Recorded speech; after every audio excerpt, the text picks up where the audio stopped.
안녕하세요. 크립토티브입니다. 이번 시간에는 이더리움 ETF 승인되면 무슨 일이 벌어질까요? 참고로요, 제가 지금 이 녹화를 찍고 있는 것은 5월 23일 목요일 저녁 기준입니다.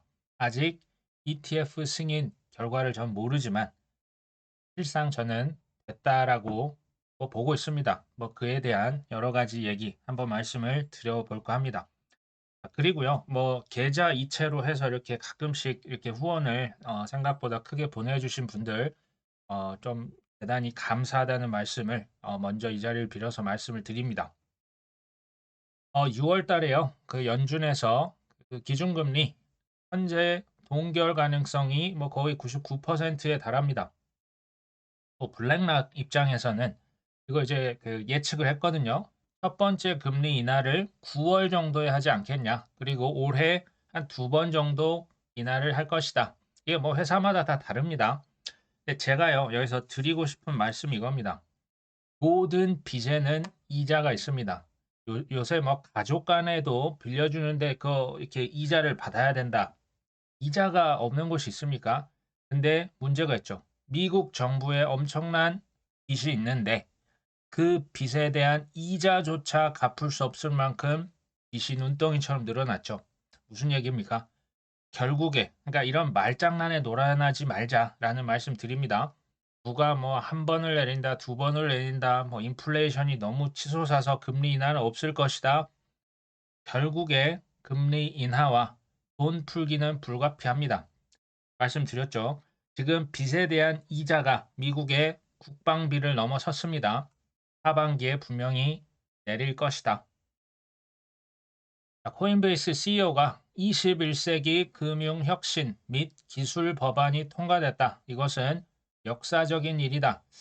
이게 21세기 금융혁신 및 기술 이 법안이 하원을 통과했는데요.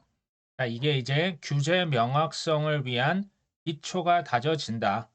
미국인들은 자신들의 코인 투자 권리가 보호되고 있다는 점에 안심할 것이고 일부 정치가들의 코인 죽이기 시도에 규제 명확성 부족 이제는 무기가 될 수 없다. 그러니까 굉장한 호재다라고 얘기를 했고요. 자, 이 법안은 암호화폐 시장 규제권을요, SEC가 아닌 누구한테 준다? CFTC에 부여를 할 것이고 모든 암호화폐의 70%는 증권이 아니라 무엇이다? 상품으로 분류돼야 한다. 자, 이런 엄청난 호재죠. 이 법이 하원에서 통과가 됐습니다. 역사적인 일 맞습니다. 근데 규제 권한을 CFTC에 부여하면 SEC를 사실상 약간 그 취급 안 하는 격이거든요. 저는 이거 더 지켜봐야 된다라고 생각을 합니다. 컨센시스는 이더리움 주식회사라 보시면 된다고 말씀드렸죠. 자, 여기에서 21세기 이 금융혁신 기술 법안이 암호화폐 분야에서 미국의 리더십을 보장할 수 있다. 그러니까 현재의 규제 환경, 걸핏하면 기소장을 남발했던 SEC는 이런 거 혁신에 해를 끼치고 미래를 위협한다. 하지만 이 법이 있기 때문에 이제 혼란스러운 것을 벗어날 수 있을 것이다. 여기 보면 초당적인 노력을 전적으로 지지한다라고 했는데요. 글쎄요, 민주당은 여전히 반대 인사들이 많이 있습니다. 어쨌든 이 법안은 거래소 및 브로커 딜러를 포함한 디지털 상품 규제권을 SEC가 아니라 CFTC에 부여한다. 투자 계약만으로도 암호화폐 토큰이 증권이 될 수 없다는 점을 명시했다. 생각나는 코인 하나 있죠. 뭡니까? XRP죠. XRP 그거 너희들 거래소에서 샀든지 그냥 투자 계약 맺었으면 넌 다 증권이야. 자, 이게 아니라고 명시가 돼 있네요. 자, 모든 암호화폐의 70%는 상품이다. 거의 이 수준이에요. SEC, 게리 겐슬러 그동안 고생 많았다. 거의 이런 느낌입니다. 근데 하원이 통과가 됐습니다. 상원까지 통과가 돼야 진짜 통과죠. 아직 상원까지는 남아 있습니다. 지켜볼 일이다라는 말씀 저는 계속 드리고요. 근데 어찌됐건 이게 만약에 상원까지도 통과가 된다? 그때부터는요, 이제 바야흐로 코인의 전성기가 본격적으로 펼쳐질 수 있습니다. 그러니까 이게요, 여러 가지 소음이 많습니다. 이게 워낙 그 이권도 많고 하다 보니, 근데 그냥 이렇게 보시면 돼요. 블랙락이 뭔가를 추진한다? 이 친구들은 향후 5년, 10년을 보고 절대 들어가는 집단들이 아닙니다. 그냥 조금 과장하면요. 100년의 미래를 보고 이 설계를 하거든요. 걔네들이 그 이더리움 위에 비들 펀드 올렸고 뭐 자산 토크나 뭐 비트코인부터 지금 이더리움까지 다 추진했지 않습니까? 비트코인 채굴 기업이다. 뭐 거래소다.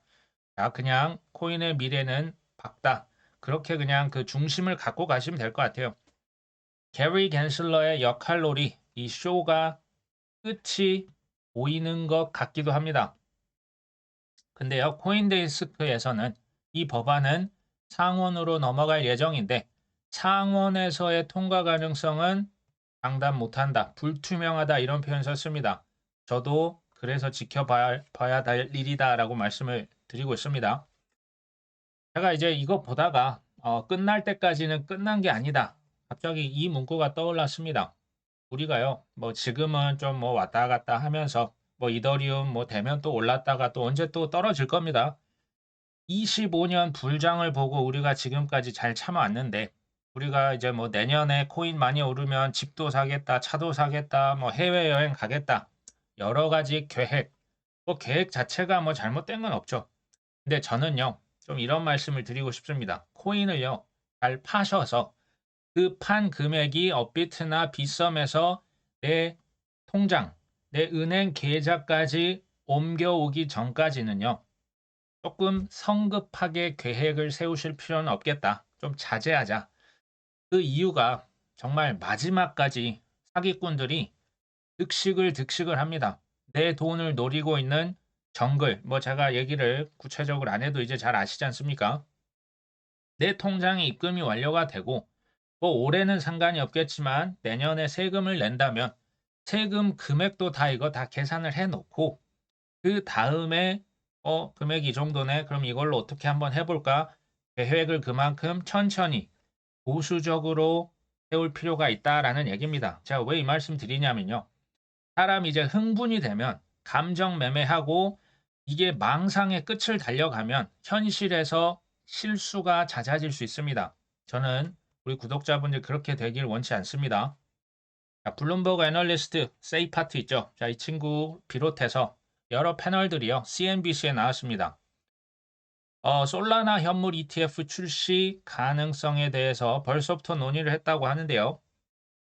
지금 CFTC로 규제가 하는 이 선물 시장이 확보가 된다면 솔라나 현물 ETF 출시 확률이 다른 코인보다는 높다. 자, 하지만 그러나 뒤에 잘 봐야죠. SEC는 코인베이스, 크라켄 등과의 소송에서 솔라나는 증권이라고 단언한 바가 있습니다. 만약 현재 규제 체계, 현재는 SEC 체제죠. SEC 체제에서 솔라나 현물 ETF가 나온다면 이거는 아마 내년도 아니고 2026년, 그러니까 한참 후에 될 것 같은데 라고 얘기를 한 거죠.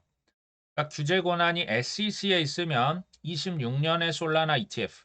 근데 아까 그 보여드렸던 21세기 혁신 법안이 상원까지도 통과가 되면 CFTC가 관할을 하면 내년에도 솔라나 ETF 가능하다라고 보여집니다. 근데 이제 뭐 누가 되냐, 뭐 SEC 계속 아마 밥그릇 싸움을 할 것 같고요. 지금 현재까지는 CFTC가 뭐 나쁘지 않은 것 같네요. 그러니까 좀 많이 어떤 주도권을 좀 더 가져오지 않을까라는 생각은 듭니다. 뭐 어찌됐건 비트코인 다음 뭐다? 이더리움. 이더리움 다음 뭡니까? 그 다음 솔라나입니다. 이게요, 그냥 시가총액 순이다라고 생각을 하시면 좀 생각이 쉬워지겠죠.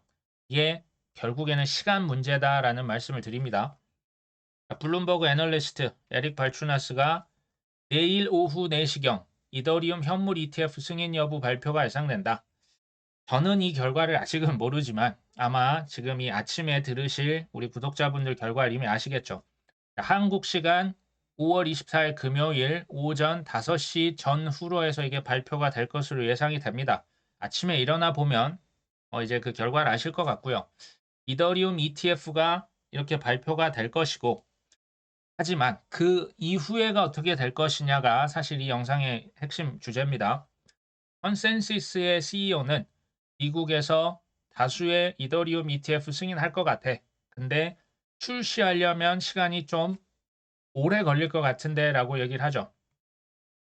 서류가 두 개 있는데 첫 번째 서류는 통과를 하면 이제 통과입니다. 근데 S-1은 이거는 조금 오래 걸릴 것 같다. 이게 제가 보니까 뭐 정치적인 이슈로 이제 자리를 잡은 것 같습니다.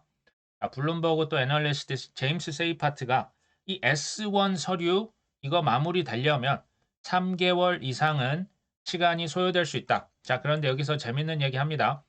폭스 비즈니스 기자 엘리노 테럿, 이 여자 기자분인 것 같은데요. 자, SEC와 이더리움 현물 ETF 신청사 간에 S1 관련 대화가 시작됐다라는 소식을 접했다. 이게 만약 사실이면요, 이더리움 이미 오래전에 이거 다 이미 승인이 결정이 된 거죠. 그리고 해야 할 일이 있다. 그러니까 이제 뭐 결과가 발표가 되고요.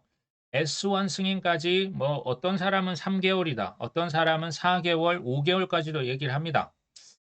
생각보다 실제 판매까지는 시간이 오래 걸릴 수 있다는 것을 염두에 두실 필요가 있습니다. 자, 그리고 코인텔레그래프에서는 이더리움 가격 상승세 지속의 이유를 세 가지를 들었습니다. 자, 보시면 이더리움의 선물 미결제 약정 금액이 사상 최대치다. 제가 여기 지금 네모 칸을 쳤죠. 그리고 비트코인 대비한 이더리움의 미결제 약정 비율이 엄청 높다. 그러니까 비트코인보다 이더리움을 선호한다. 저는요, 이거 가격 상승세, 그러니까 단기적으로요, 어려울 수 있다고도 봅니다. 이게 뭐냐면요, 선물로 미결제 약정이라고 하는 것은 쉽게 말씀을 드리면 전 세계 도박꾼들의 판돈입니다. 판돈이 이더리움에 싹 다 몰린 거죠.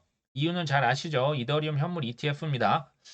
큰 단기 변동성이 있다라고 보여지거든요. 근데 이걸 조금 적나라하게 표현하면 이더리움 현물 ETF 승인 전후로 해서 한탕 해먹으려고 하는 족들이 그만큼 많다라는 얘기입니다. 제가 이거 뒤에서 다시 말씀드립니다. 자, 이더리움 현물 ETF인데 스테이킹 기능을 지금 다 제외한 거 아시죠? 그거 증권 여부 아직 논란이 있으니까 스테이킹 빼. 나머지 가지고 오면 승인해 줄게. 근데 이게요, 중장기적으로 봤을 때 ETF 상품 자체의 수요를 감소시킬 수 있다. 그러니까 현물 ETF 이더리움 사면 좋은데 스테이킹 이자는 안 챙겨준다. 그럼 사람들이 조금씩 떠나갈 수 있다. 지금 이 얘기를 하는 겁니다. 블룸버그는 일부 투자자들은 이더리움 현물 ETF에서 스테이킹을 지원하지 않는다면 토큰을 자유롭게 스테이킹할 수 있는 이더리움 현물 투자, 다른 상품을 선호할 수 있겠다. 저라도 그럴 것 같은데요. 똑같은 상품인데 이자를 주냐 안 주냐. 특히 이제 금액이 크지 않습니까? 어찌 됐건 이더리움 ETF가 이제 승인이 발표됐죠. 그 이후에 어떻게 될까요? 참고로 미래를 누가 예측을 할 수 있겠습니까? 제가 말씀드리는 것은 뭐 재무 조언이 아닙니다. 그냥 단순한 참고용으로만 말씀을 드린다는 부분 말씀을 드리고요. 자, 첫 번째 이미 이제 발표가 됐고요. 단기적인 코인 급등 당연히 나올 수 있다라고 저는 봅니다. 근데 주의하실 게 있습니다. 그 전후로 해서 그러니까 우리나라 시간 뭐 밤 늦게 그러니까 5월 23일 밤 늦게 또 5월 24일 오전까지도 언론에서 계속 뭔가 제 장담합니다. 뭔가 많이 띄울 겁니다. SEC에서도 띄우고요. 언론에서도 뭐 이더리움 뭐 이제 임박했다. 뭐 경고 메시지가 주어졌다. 예전에 비트코인 가지고 장난쳤던 기억나십니까? 트위터 계정이 해킹됐다. 그런 거 나올 수 있습니다. 그러면 어찌됐건 기대감을 키우는 거거든요. 이거 가격이 급등할 수가 있어요. 근데 이때 주의하셔야 됩니다. 특히 이제 일반인 분들, 뭐 조금 이제 좀 연차가 짧으신 분들 고점 매수 하시면 될까요? 안 될까요?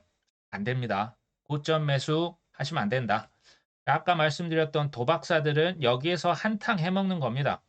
위로 배팅을 하든지 밑으로 배팅을 하든지 단기 변동성으로 심지어 두 개 같이 배팅을 하는 사람들도 많이 있어요. 그러니까 위아래 동시에 배팅 해놓고 크게 튀는 순간 바로 이제 먹고 빠지는 거죠. 단기 급등도 가능하고요. 단기 급락도 가능할 것이다. 핵심은 이거예요. 이걸로 우리가 뭐 상위 1% 트레이더가 아니지 않습니까? 단타 전 안 하셨으면 좋겠고요. 특히 포모 매수, 막 가격이 막 미친 듯이 올라가면 갑자기 미래가 더 가까이 오는 것 같습니다. 그런 거 안 하셨으면 좋겠다. 차라리요, 이때 조금 비트코인, 그러니까 이더리움과 솔라나 이자 같은 거 좀 빼놓으셨다가 저 같은 경우도 이거 조금 팔아서 이거 그냥 뭐 이제 맛있는 거 사 드시고 이런 게 저는 좀 더 낫지 않겠냐라는 생각이 듭니다. 그다음에 스테이킹을 포함하지 않고 ETF 지금 승인했잖아요. 그리고 이 실제 판매, 상장까지는 3개월, 4개월, 뭐 5개월까지도 걸린다고 하고 있거든요. 근데 비트코인 현물 ETF 승인 이후에 가격 어떻게 됐습니까? 그 전에는 뭐 6개월간 꾸준히 상승을 했다가 막상 현물 ETF 1월 10일에 승인 딱 되고 한 달간 조정됐던 거 기억나십니까? 뭐야 이거 사람들이 그러니까 셀더 뉴스가 돼버린 거죠. 이더리움도 마찬가지 아닐까요?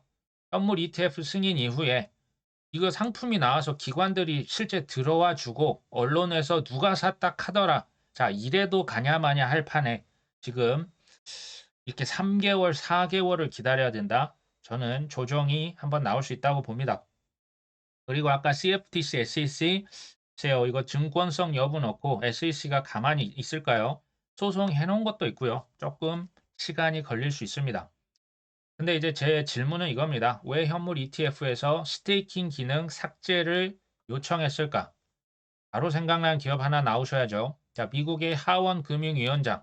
자, 하원은 아무래도 조금 공화당 의원들이 많이 있습니다. 자, 이 친구들이 SEC에 프로메티움 규제 준수 검토 보고서 이거 자료 제출 요청을 했습니다.